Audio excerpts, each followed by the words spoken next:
Brought to you by MuleSoft, provider of the industry-leading Anypoint platform for APIs.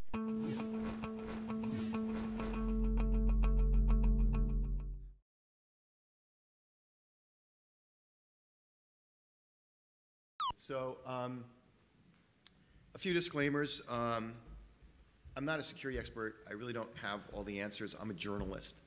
And so a lot of this presentation is very much based on the observations I've made as a journalist, the people I've interviewed, some of what I know about information security.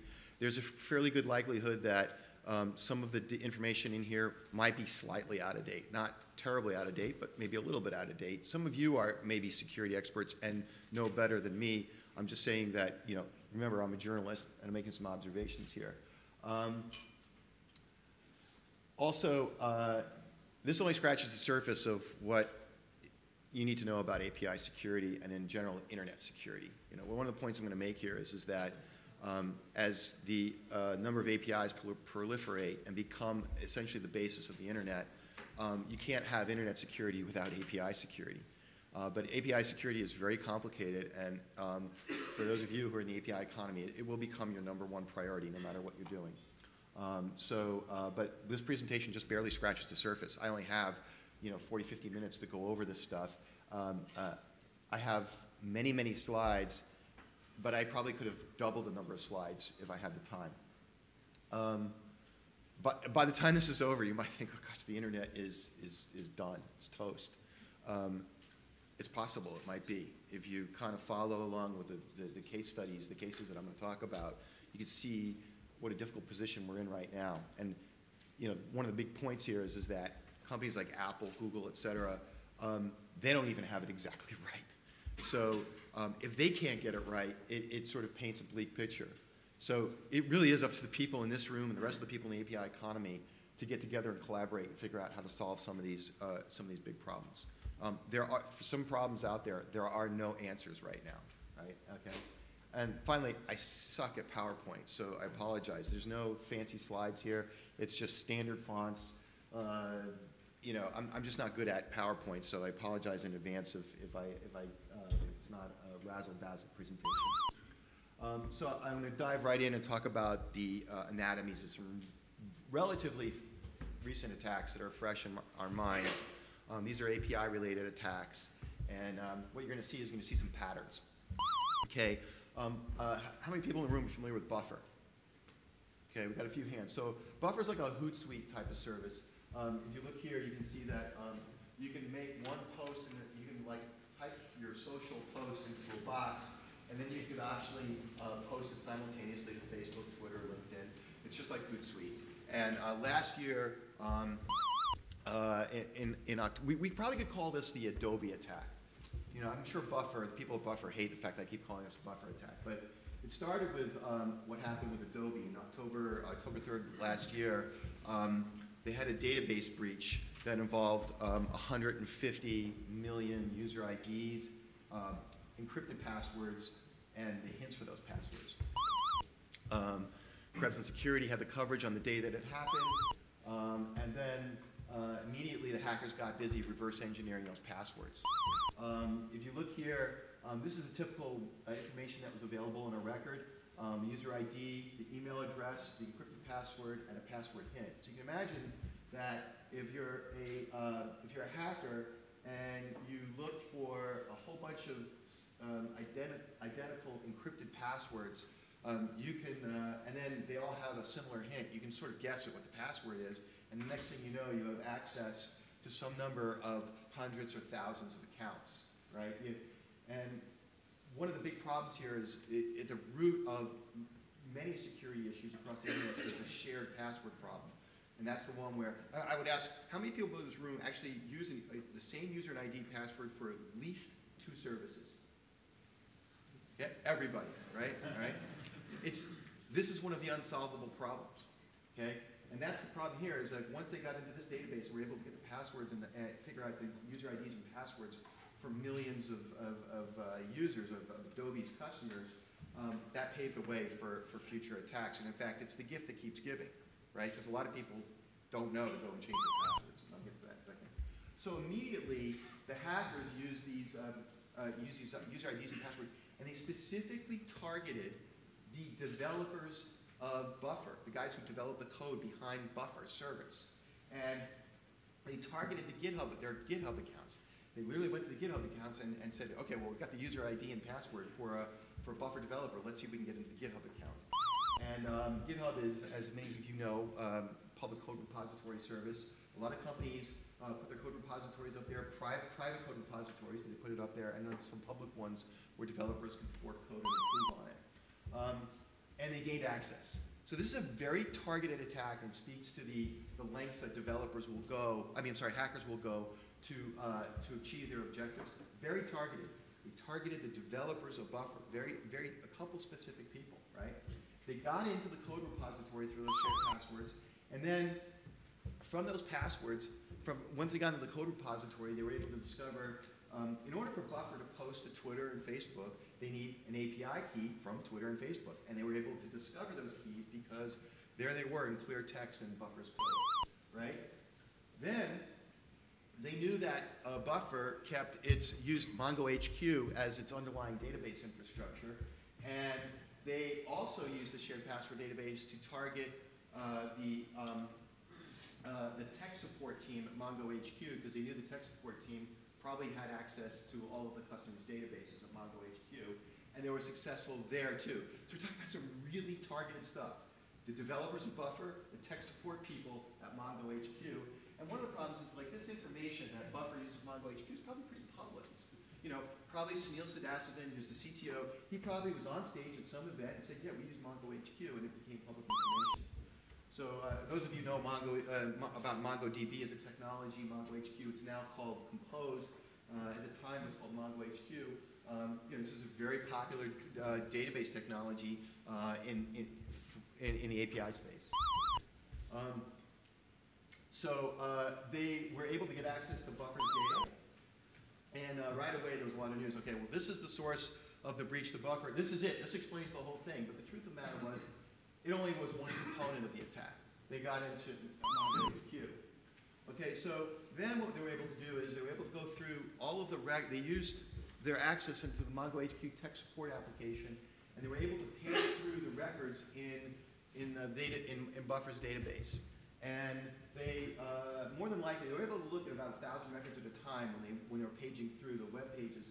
And more than likely, they wrote a scrape API to scrape the web page and lift all the records off that. And what they got from those records is, if you know how APIs work, then you know that, like with Twitter and Facebook, if I authorize Buffer to make posts on my behalf to Twitter, then it issues a unique OAuth token for me in particular.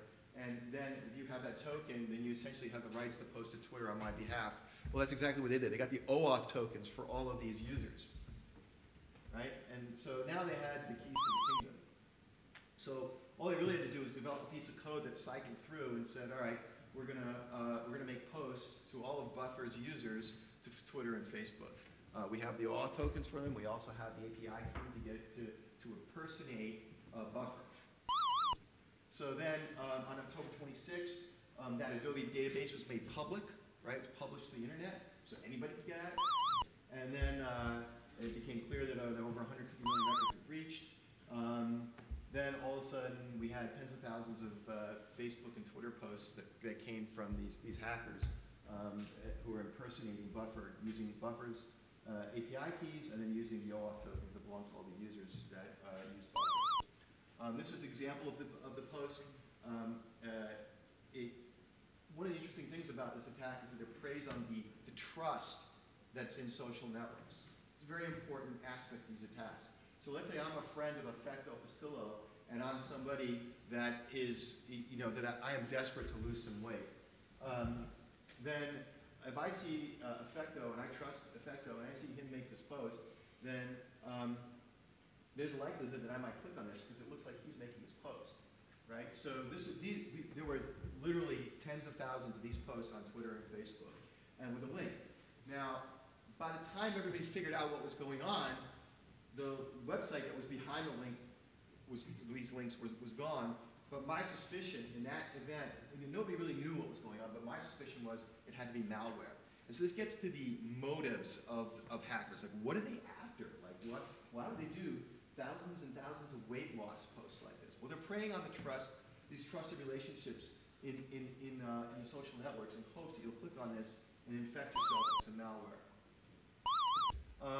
Too late to know in that case whether it was malware or not, because they cleaned up after themselves. But then Buffer disclosed immediately on that day that something terrible happened, and that they were working on it. Now, here it says that the breach has been resolved, but in all honesty, it took them a week to really figure it out. And it was actually, in part, I was writing articles about this at the time, and Sunil Sadasiv, the CTO of Buffer, and I were actually kind of coming to similar conclusions about how the hackers actually achieved their means.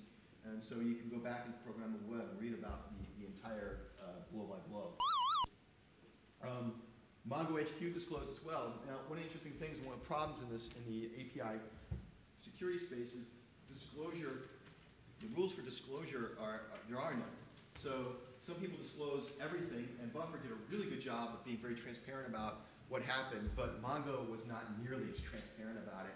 In fact, they just refused to answer some of my questions when I was writing about it. And then finally in November, Adobe sends out the password reset email. Hey, guess what? Our database has been breached. You better go back in and reset your password. One of the problems with these emails, I'm sure as you know, is that they're very suspicious. Even if it comes from Adobe, people who are not geeky like those of us here know how to look at an email and say, okay, is this really from Adobe or not? They just ignore these emails because they're afraid that it's a phishing attempt. So some other facts that were never disclosed publicly, and you're going to see these here for the first time, because I was interviewing Sunil and they were very forthcoming. The hackers tried to get Buffer's Amazon Web Services credentials to get into their infrastructure on Amazon.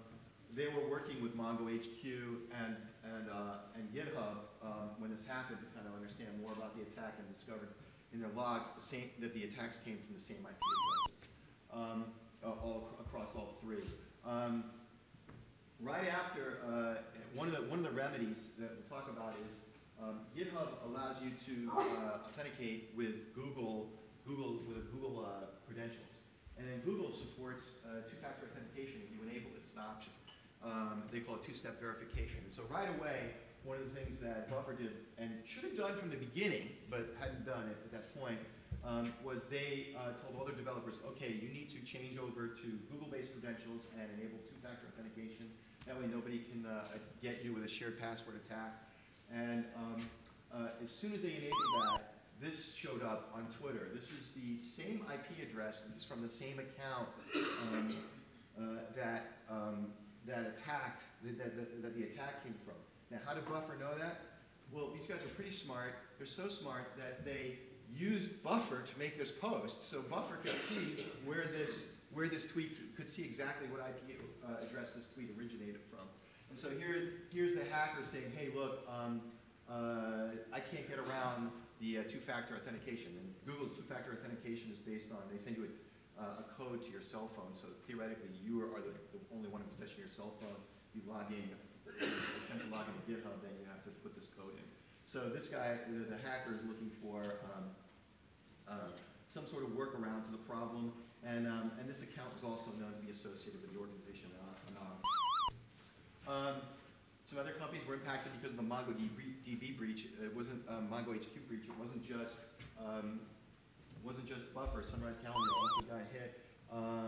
Could have been a lot worse. So one of the things that Sunil told me was that guess what? Their Stripe credentials were in the source code too.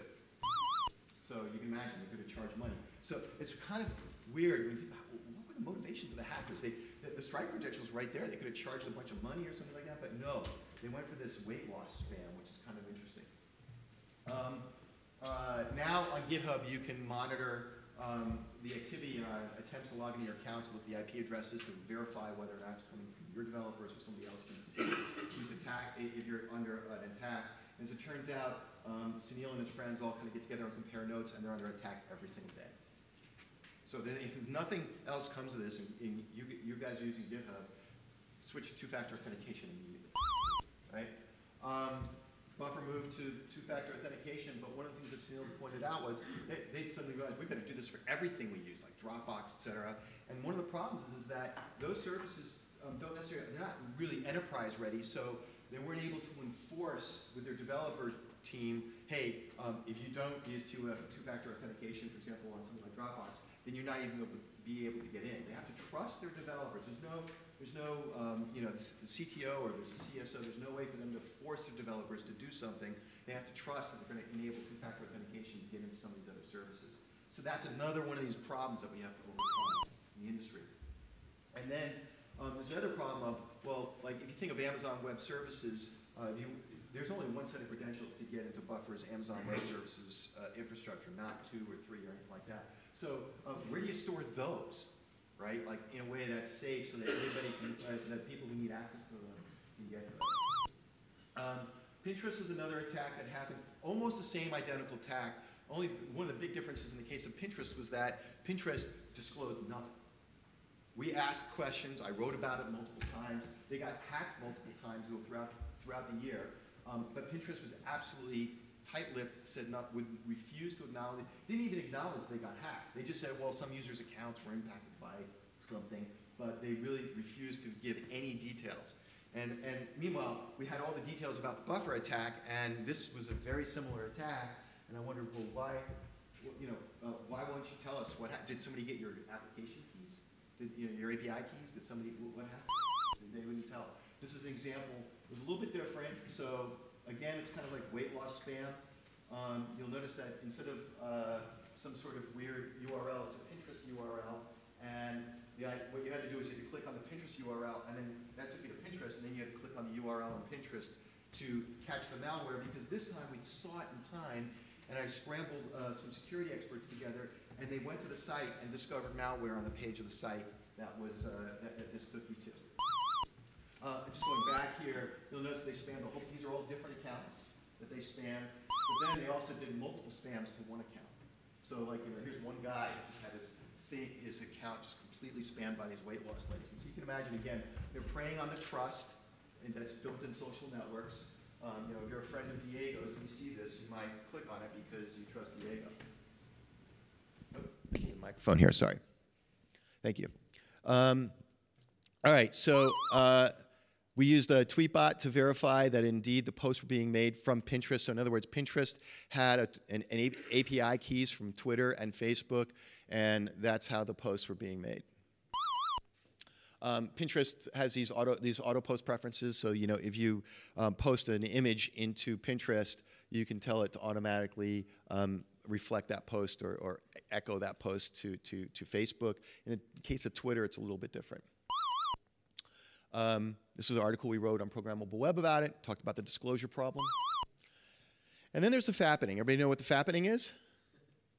Couple hands. The fappening is the name given to this this attack that happened in the last couple weeks where nude pictures of various celebrities were exposed. A couple weeks ago it was Jennifer Lawrence, and then over this past weekend I think Kim Kardashian got caught up in it. I'm not sure why she would really care about that because, well, she rose to fame on the basis of something like this, but okay.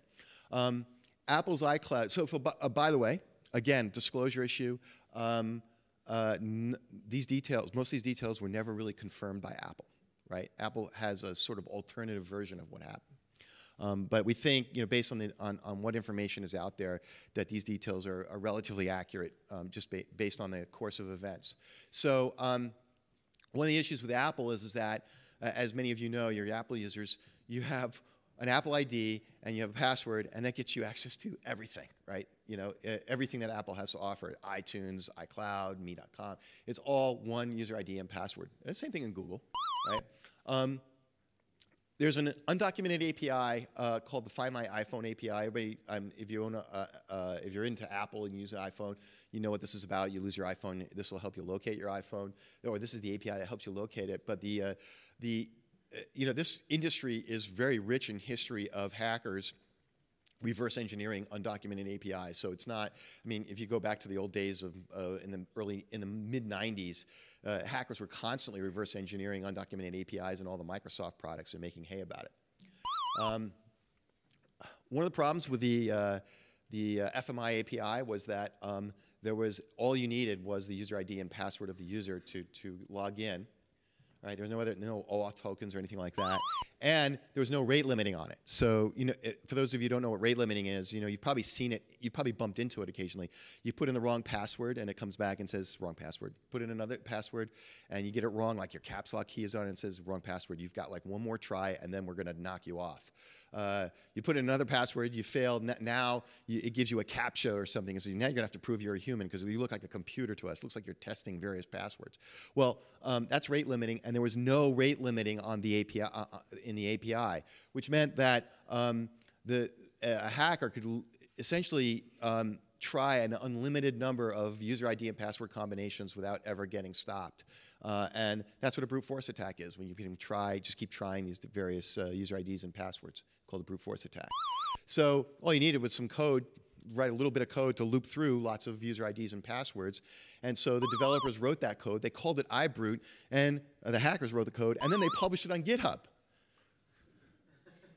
Hey, here we go. Here's our code, and explain what it does. Like, but you'll notice here that it says the end of the fun. Apple just patched it. So the minute they published this on GitHub, and it became obvious to everybody what was going on, and it became public, that's when suddenly rate limiting showed up on the FMI API. So you can imagine Apple responded pretty quickly. It was like roughly within 12 hours, and so. This is where, the kind of smoking gun is. Well, if this wasn't the problem, why did Apple respond so quickly and patch it? But again, I said Apple has an alternative version of the story. So now, okay, so one of the things is that the email addresses, which is what your Apple ID is, relatively discoverable. There's a lot of information out there about, the email addresses of celebrities. So they had that information. And then in order to test it against passwords, they again thought about the shared password problem. And there's this database that was compromised in 2009. They call it the RockU database. And RockU is a social gaming service. 30 million accounts were compromised. And what they did was they said, well, what we're going to do is we're going to just lift the top 500 passwords and then test all of these user IDs that we have, the email accounts, against those top 500 passwords, and they got some hits, right? That's how they got into Jennifer. That's how we're told, or that at least it looks like that's how they got into these different iCloud accounts. This is the story of when that happened. And then once they were able to get into the accounts, they used this, the FMI API to kind of just figure out what the user names and passwords were. Then they had to get the photos. Now, you could have gone on the web and gone into iCloud and kind of paged through photos, but that would take forever. There's this other piece of software out there that law enforcement authorities use called Elcomsoft Phone Password Breaker, developed in Russia, EPPB, and it's a lot of authorities use this to do investigations and things like that. And what this will do is it'll impersonate an iPhone, as long as you have the credentials of the user, and it'll download everything from their iCloud account. So in the race against time, once you're racing against the authorities or Apple or whatever, this is great because it downloads everything, and you got it on your hard drive. By the time Apple responds, you already have all the content, including a whole bunch of photos that then you can page through off of your hard drive as opposed to through across the internet, and you can start looking for the compromising photos. This is the software. It's commercially available. You can buy it here. And then, again, like I said, within hours, Apple put the rate limiting on the API. And then almost immediately after this, the phishing attempts started. So part of the issue here is like this, there's always like a second wave of attacks that comes after the first, and it's usually phishing. And so this is an example of the email that went out. It's like, hey, look, Apple we got compromised, so you better go into your Apple iCloud. Your account's been locked. You better go in and change your password. This looks very official. It looks like the sort of thing that Apple would send. But if you look at the email address at the very top, it's definitely not from Apple. If you mouse over some of these links here, you'll see that in the email. That's how you can kind of test whether emails are phishes or not. You just mouse over the links and look at where they go. These were not, they didn't go to Apple's servers or anything like that. So it's a total phish. And if you fell for it, you probably would have gotten some sort of malware. And not only that, you would have given the hackers your user ID and password to Apple. So finally, Apple's version of the story was there were no breach of its systems. They said that the hackers gained access through phishing, so what they're saying is that Jennifer Lawrence, Kim Kardashian, these guys were actually phished. That's how they got. I'm not sure that that was the case. And then they advised all their users, well, you know, as though this would have solved the problem. We also have two-factor authentication. You should optionally activate that on your accounts. But the problem was that even though they have two-factor authentication, they also call it two-step authentication like Google. It doesn't cover every entry point into the Apple kingdom. So that's something where Apple has to kind of make sure they button up all of their entry points. So we have some common breach patterns here. So one, even though the attacks were very targeted, like in the case of Buffer or in the case of the fappening, they're looking for this potential for scale, right? There's a phishing attack after, and that's potential for scale. And APIs are designed for scale, so they are sitting ducks. Part of my message here, that's why it's so important to secure APIs. I mean, the whole point of API, one of the biggest points is scale, okay? So these are all API attacks, right? Original transgression is very often, you know, targeted. So we showed that, and also goes undetected for some period of time. Leverages trusted relationships, as I mentioned. Eventually, something gets published, like a whole database, or sold in the black market. Also, the source code gets published.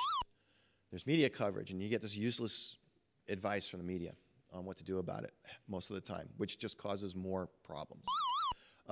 Sometimes the company discloses, so it's all part of the pattern. Then it goes viral on social networks, and usually it's overwhelmingly negative. And your partners get sucked into the mess. So, you know, if you look at like what happened with Buffer, it was GitHub and Mongo, and you know, everybody gets, various companies get pulled in, and it looks bad for them too. There's a phishing attack, second wave. Usually it's involving malware or attempts to get your credentials. There might be another wave of these transgressions, so you might see the attack happen once, and then you might see it happen again and again and again. It keeps happening. Some of these, like I said, are like in the case of the Adobe attack, it's just the gift that they have this database that's out there, so it's sort of the gift that just keeps giving. There are additional publications. So what I mean by that is publication of photos. You know, so like, you know, first it was Jennifer Lawrence, then it was Kim Kardashian, and the other celebrities. So what are the consequences of these kinds of breaches? Well, Economist Intelligence Report reports how individuals just stop doing business with the organization. And then they also tell their friends, you shouldn't do business with these guys, they don't have their security set up. You end up with possible account suspensions. Like in the case of Buffer, Twitter and Facebook were both, we called them, they were very tight-lipped about the breaches, but they just say they won't comment. You have to talk to the actual customer in that case, like Facebook or Pinterest. But what Twitter will often do is work behind the scenes with those companies, and one of the first things they'll do is they'll shut the account down so that no more posts go up onto Twitter or Facebook. Because imagine now Twitter and Facebook are getting pulled into the thing, and they don't want to get pulled into something negative like that.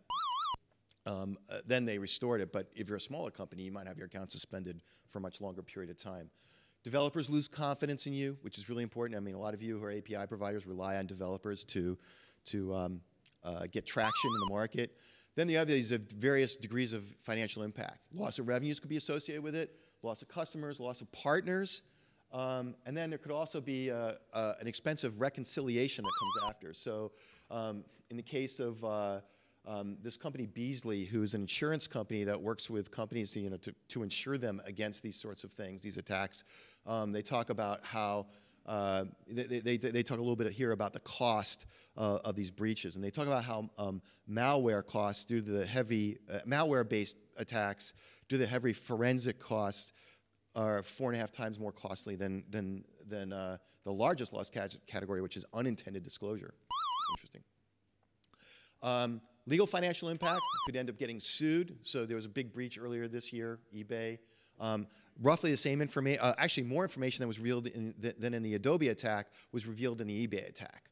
Same thing, they got encrypted passwords, but they also got all kinds of other stuff. Date of birth, first name, last name. It was crazy the information they got. And so you could end up getting sued. Also meta financial impact. This is really interesting. I don't know if anybody remembers this, but last year the Associated Press's Twitter account got hacked. And this was the tweet that went out on Twitter, and immediately caused a 140-point drop in the Dow, right? And I was thinking to myself, wow, imagine what would have happened if the hackers who did the buffer attack, instead of doing weight loss spam, just spread this kind of thing. The massive amount of impact on world markets. And you know, the good news is like after it became apparent that it was a false tweet and AP's account got hacked, the market recovered. But when the markets swing like a pendulum like that, a lot of people lose money and a lot of people make money. And the market systems are supposed to be designed to prevent that, to prevent that from happening. Lives could be forever changed. You know, if naked images of you are posted up on the internet for everybody to see and you didn't want those disclosed, that could change your life forever. And you know, it just depends on who you are and how sensitive you are to that information. But there's a personal cost here. I was trying to say that. And businesses, your business could end up dead, done, over. Because trust is everything, right? So that's why I say this is your #1 priority. Because if you can't secure your systems, if you can't secure your APIs, you can't secure the stuff that's around it, your source code and stuff, you're done. It's over. Only the biggest companies, eBay, Adobe, Apple, you know, only they can survive big hits like that. Here's some just sample reaches of the breaches, just give you some idea. Remember TJX, credit cards? Now, funny is the TJX, Target, Home Depot, just recently, right? Goodwill, just happened. These were all based on malware. And this gets to I'll talk about this in a second, the Internet of Things, right? You can imagine we're supposed to get all these things coming online. And I don't know if you think of it as a thing, but the malware that got the credit cards from TJX, Target, Home Depot were all malware based in the point of sale system. You could argue that a point of sale system is a thing in the Internet of Things. By the way, the malware was forking, right, so, over time. Imagine all this data that's getting collected in these hacks. Sooner or later, and the culture of publishing data on the internet, sooner or later, entire profiles of people are going to be available online. Everybody in this room, your name, your personal address, your phone number, your date of birth, the stuff that was available in the eBay hack, the various user IDs that you use on various services, and all your passwords will be just publicly available. I mean, there's just no way stopping this. It's already happening. Just kind of harp on the malware bit a bit, just to give you some idea. You know, so one of the things that happens is you click on those links, and suddenly you've got some malware in your system. It could be a keystroke logger. You could become part of a bigger botnet as a result of catching that malware. This gives you some idea of like the number of passwords that were compromised and through what they were compromised. 278,000 compromised through Firefox, 212,000 through Google Chrome. Some of these technologies are supposed to protect us from this stuff happening, but they're not. This is the Pony botnet. So something like 500,000 passwords were collected just through this first pass of the Pony botnet.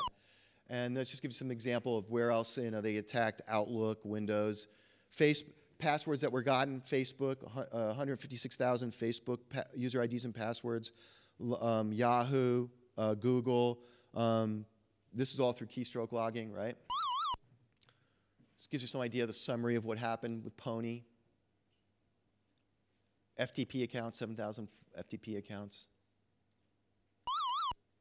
And then there was a fork of Pony. And you end up with 1.5 million, I mean, somewhere in the neighborhood of 1.8 or 9 million credentials being stolen through it. And this all could come as a result of an API, again, of an API problem. Here's interesting, when they published the information again, and the passwords, and here are the top passwords. 1, 2, 3, 4, 5, 6, 15,820 people had that. 1, 2, 3, 4, 6, 7, 8, 9. Yeah, it goes on, right? So part of the problem here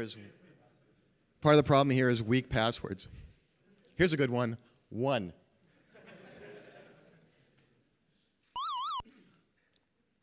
We have a great conversation coming up later today. David Johnson is talking about what role cryptocurrencies are going to be playing in the API economy. It's the future of monetization session.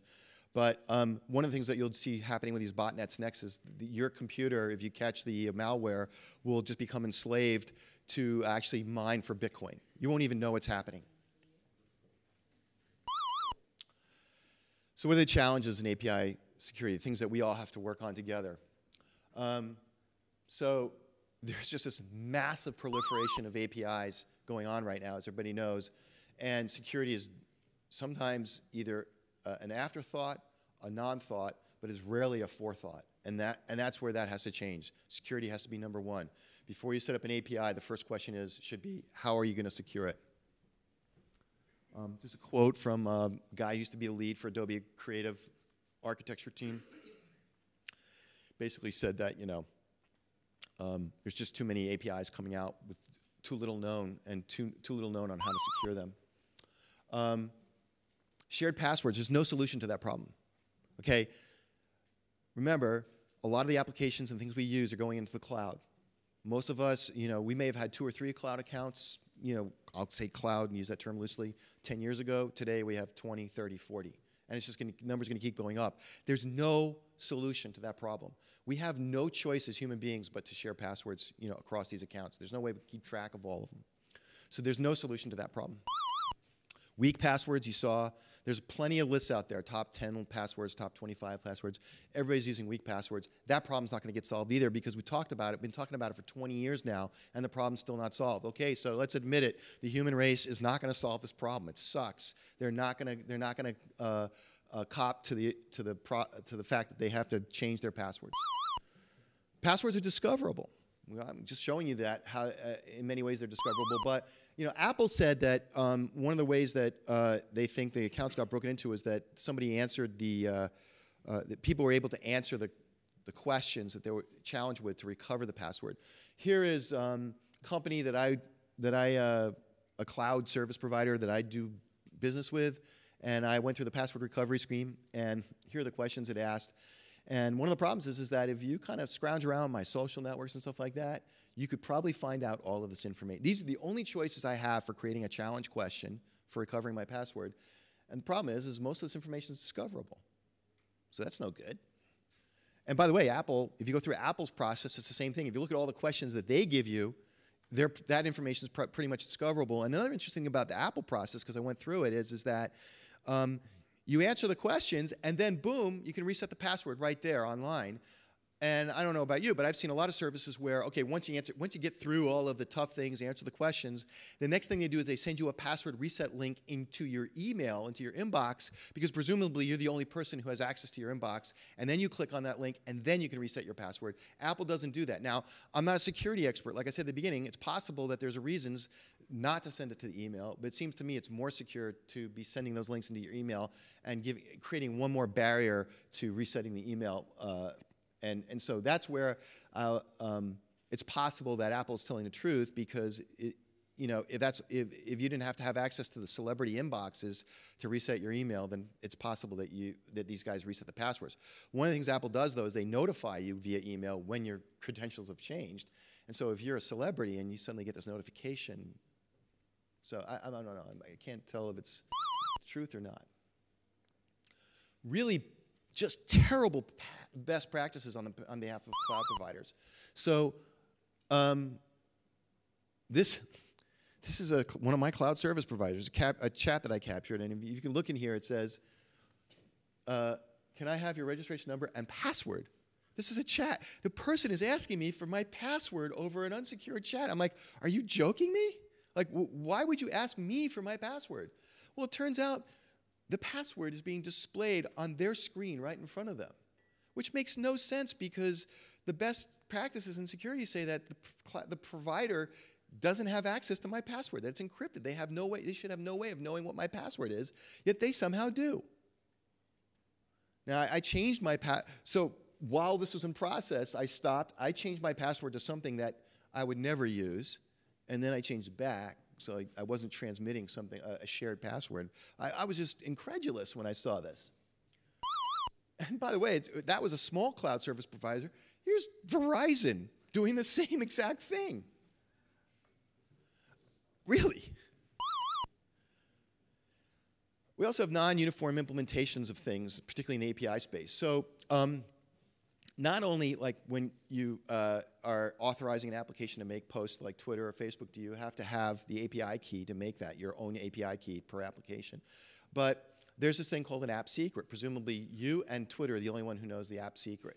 And in order to make a post to Twitter, you have to give your API key and you have to provide the application secret. Okay? But now here's Twitter. I'm sorry. Here, this is if you're setting up, and this is just I didn't actually build this application. I just started it. It tells you your API secret here. It creates one for you. Huge, long, encrypted string. And you have to send that string in. Here's the API key. So both of these things have to be submitted every time you try to make a tweet. It's required with Twitter. But with Facebook, it's not. It's optional. Why? Why are these practices different from one API provider to the next? Why don't they both require it? Another problem is the keys and the secrets like I said, get sold in the black market. So here's the Twitter client for iPhone. Here's the consumer key and the secret right there. You can go out and buy it. Or just get it. You can just download it. So now, how do they do that? That's one of the problems is they can sit, any hacker worth their salt can go in and watch what the Twitter client on iPhone is doing internally and what it's about to send across the network. They can just kind of inspect the code and they can just unearth this information. So it's freely available. Callback URLs, for those of you who know APIs, you send the results of the code back to a URL, and that's one way that you could better secure things is require a callback URL, and then like in this case, this is Twitter. If you provide a callback URL, Twitter could see, well, wait a minute, the application, the URL that's calling me, and I need to send the code back to. It doesn't match the callback URL we have in record, so that means it must be coming from an unauthorized domain. But they don't require it. Now, it is a required parameter in OAuth 2.0. Good security is expensive, so this is all heavy-duty stuff. And chances are you probably need to get a CSO in your company because security is going to be number one priority. And finding good ones is not easy, let alone it's not cheap either. One solution to the problem is something called the hardware security module. The problem of if you go back to Buffer and you say, oh, Buffer they went in, they looked at the source code for Buffer, they found this sensitive information in clear text. One way to solve that problem is to put that information in a hardware security module, in a system that's secured by an HSM, hardware security module in encrypted form, and then you call that system from your source code to retrieve the sensitive information. That way, this information is not in your source code. It's not there in clear text. The problem is that that's expensive too. Like, so for example, knowing that so many companies put their infrastructure up on Amazon and that some of them needed access to also a HSM-based service, Amazon offers the service now, but you have to pay $5,000 up front and $1.88 per hour. Relative to some of Amazon's other services, that's very expensive. Very expensive. And if you're a startup, there's some real serious costs involved in securing that information. The administrative tools today are completely unevolved to manage the situation. So for example, if you think about there's a breach, and if you're Twitter, you've got to figure out, okay, whose OAuth keys or who do I have to, whose accounts do I have to shut down temporarily or even notify, hey, something's happening to your account. The tools for like kind of digging this out and then responding immediately just don't exist. So again, revoking keys, reissuing keys based on what you discover, mining the data. There are no tools for like the forensics and the post-attack tasks that you have to undertake. Also unknown, okay, great, two-factor authentication is a great way of securing everything, but how do you apply that in the context of APIs? potentially a solution there, but I don't know what it is. I don't think anybody knows what it is. And then you've got this Internet of Things where you're going to have 50 billion devices online by the, depending on who you talk to, by the year 2020. And there's going to be literally thousands of operating systems and protocols and all sorts of that have never been battle tested. And so it's just unclear what's going to happen there. Security patterns and usage, not going to be really well understood. These endpoints are going to be everywhere. The API endpoints are going to be on the devices themselves. They're going to be on proxies. Like, for example, a proxy model is like a Zigbee model. They're going to be up in the cloud. How are you going to secure all of that? And the amount of sensitive data is going to be crazy. Medical data, personal data. So the stakes are really high. Jack took this picture for me yesterday.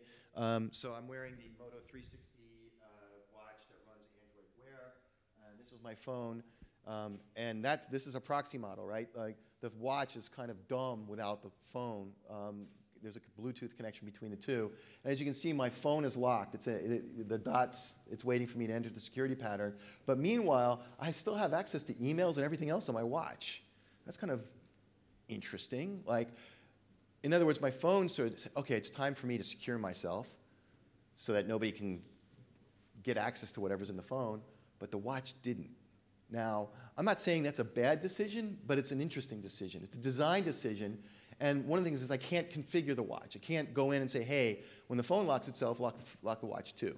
So theoretically, somebody could still get the sensitive information if it's in my watch. And by the way, if you turn off, even if you shut down the Bluetooth connection, whatever was last cached in the watch is still there and still plainly visible to anybody who wants to look at it. So that's, again, when I go back to this point of Google, Apple, they're still all figuring this out, so it gives you some idea of the monumental challenge. Lots of standards still in the works. Like, for example, the OAuth working group is working on a standard called proof of possession, which you would, the whole idea is that you have to prove that you should have the API key. You have to, that way it secures the call. And if you don't have proof of possession of the API key, then you can't make the call. And then documentation, disclosure, collaboration. So docs could be a lot better. This is an example of LinkedIn. You know, they tell you, hey, make sure you secure your tokens, your auth tokens, because if you don't, then somebody can impersonate all your users and post LinkedIn on without us knowing about it. But at the same time, they don't offer any suggestions on how to do that. And so, you know, part of my message here is that all API providers need to go that extra mile to explain and educate everybody, developers, et cetera, how to do this. There should be some industry best practices that they all link to or something to help people know the 25 or 50 steps or whatever it may be to better secure everything, using HSM, for example. This is an example of where Evernote responded to the Adobe breach, said, well, wait a minute, you know, your account may have been compromised.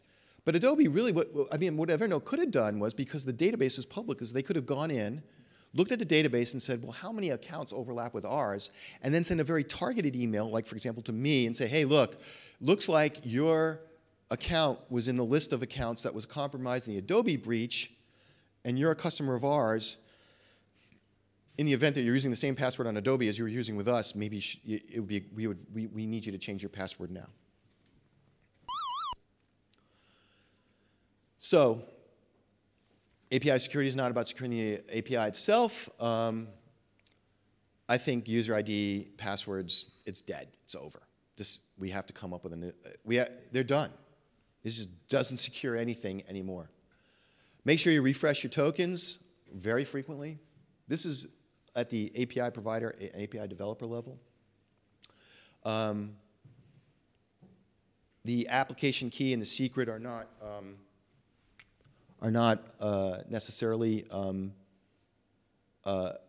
stoppers. You know, as I showed earlier, that people publish this information, not a silver bullet, but at least it's a little bit of a barrier. You got to put speed bumps in the way, as many as you can. I mentioned the require callback URLs, use HSM or other means of obfuscation. You talk to experts in this, and they'll say, well, you know what you could do is if you can't afford HSM, then set up another system on the network, same network that your servers are on, and then hide it in the registry on that or something, but put it somewhere where only on another system on your network that hackers can't get to, or that's much harder to get to. There's so many patterns here. I've only covered some of them, but every time you discover a new pattern, you got to build a test for that pattern, and constantly regression test, because you're evolving your software. You got to constantly make. Apple may have had rate limiting on that API, and then through some developer commit to the code, took it off. So you got to develop some code that constantly, you develop some automated tests that constantly test for all of these patterns, and just be maniacally vigilant about running those tests. I think that, remember, we go back to the password recovery questions. Let users come up with their own, but reject anything that is a common one, like what's your mother's name or where were you born, that kind of thing. Talked about the email address as part of the email address of record as part of the recovery workflow. So again, I'm not a security expert, but that seems logical to me that you would want to send people a link that only you would have access to before you let them set their password. And better docs. Let developers and end users bang away at your stuff in hopes that they'll break it. Much better disclosure. I mean, when Pinterest, it was crazy that Pinterest refused to disclose anything. You'd think that customers of Pinterest would demand more. If you're a customer of Pinterest, you should expect your service provider to tell you, be completely transparent about what just happened to your account, why, and what measures they're taking to fix that. Certain public companies have no choice but to do that. So why not all these other companies? Monitor the standards process, for example, the proof of possession work that's being done at the OAuth workgroup. So these are just some things you could do. These are, like I said, I'm scratching the surface. I'm not a security expert. What about yourself? What can you do individually? Because everybody in this room, there's some people who say, wow, we are doomed. What can I do? Well, a lot of people get on public Wi-Fi networks that are don't have a password. Don't do that. Okay, never do that. When you go onto a network that's password secured, there's a 99% chance that everything's being transmitted between you and the access points is encrypted. But if there's no password, there's no way that's happening. And you want that being, and so they also use a VPN as possible. So like if you can connect to a work VPN or something like that, it's just encrypting the traffic. Because, by the way, traffic that's floating around in the air is completely hackable. Plenty of tools to kind of sniff that stuff out of the air. So you don't want stuff being transmitted in clear text. Wherever you can use two-factor authentication, use it. So I've enabled it for my Google accounts and stuff like that. So there's no way to log into my Google accounts from any device unless you have my phone with you. And then you get a text that says, here's the code, put that in too, because we're not going to let you log you in until you do that. And then try to go to more of a federated system. So instead of having separate logins to everything, try to rely on one or two, like your Facebook login or somebody who supports two-factor authentication, Google. I think that's where we're heading here, is fewer IDs and passwords, just one or two. One of the problems, another intractable problem right now, is like a lot of these services that offer that option don't offer you the option to move to it. So if you have a user ID and password now, you can't turn that off and move to the two-factor authentication based on Google or something like that. So that's a problem. You can start new, you can start fresh. Examine all your email links and your phishing in your emails before you click on anything. You can actually force the reset of these tokens. So like if the bad guys get your token and can post on your behalf, one of the things you can do is just go into your Twitter client and say, go into Twitter and deauthorize any applications that are able to make a post on your behalf, and then reauthorize it. And what that does is it forces the issue of a new token. Check known sites to see if you've been pawned. What this is like, if somebody's got your ID and your password. So, and then set up Google Alerts. So like, here's one of the celebrities. This is how she found out her nude photos got out on the internet. She had a Google Alert set up. Probably a smart thing to do. Various services on the internet, based on certain breaches, will either check against these databases to see if you've been pawned or even notify you. This is isleaked.com, TrustWave. You can put in an email address. Whoops. Tells you whether you've been compromised or not. Have I been pawned? This one was after the Adobe Attack. This was a way to find out if your user ID was in there. So the API security bubble is smaller than the internet security bubble. There's way more things that go into internet security. But you can't have an internet security unless you have API security. It's just not possible. It's just not possible given where we're heading with the API economy. So it's up to you and everybody in the API economy, all internet users, everybody with stake in the internet, to solve some of these problems which appear wildly intractable right now. And that's my message, because if we don't solve these problems, we are screwed. Thank you.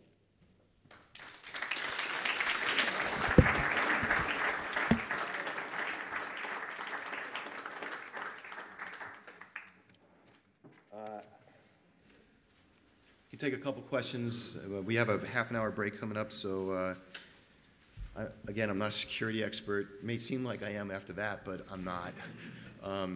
So I'll try to answer questions the best I can if anybody has any.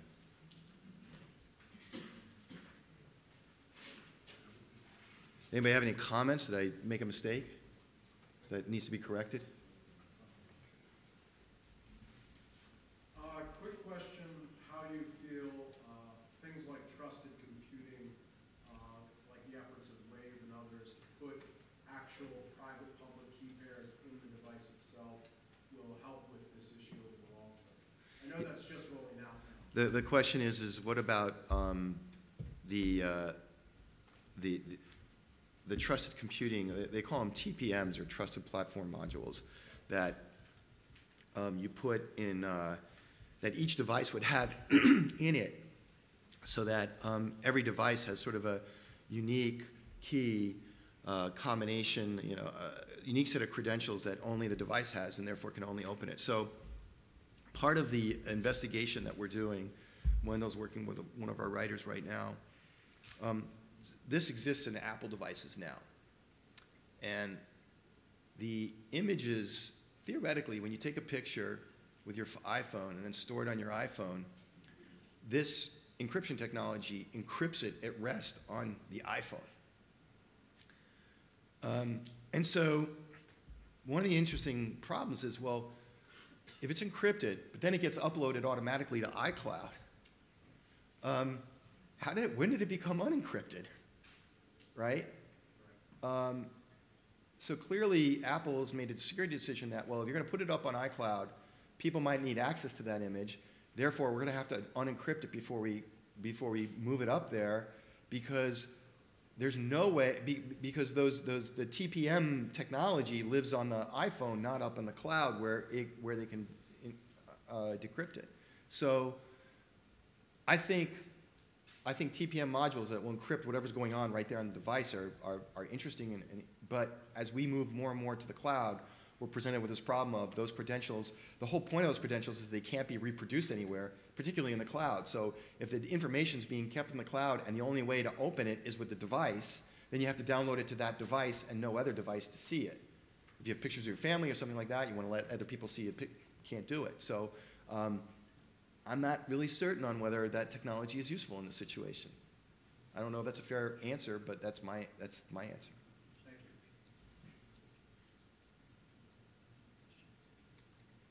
Gisele, who like runs everything according to the clock, is going like this.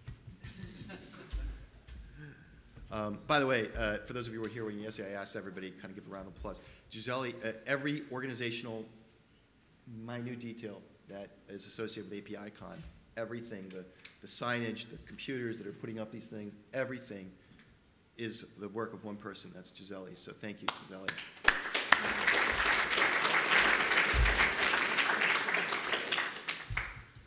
Well, I'm around, so if you want to hit me up after and tell me that I'm full of shit, I'm all ears, because I just want to get better at reporting about this stuff. So thank you. Your next session is going to be at 11:30 there are 3 sessions going on at any given point in time, so you just have to pick a room.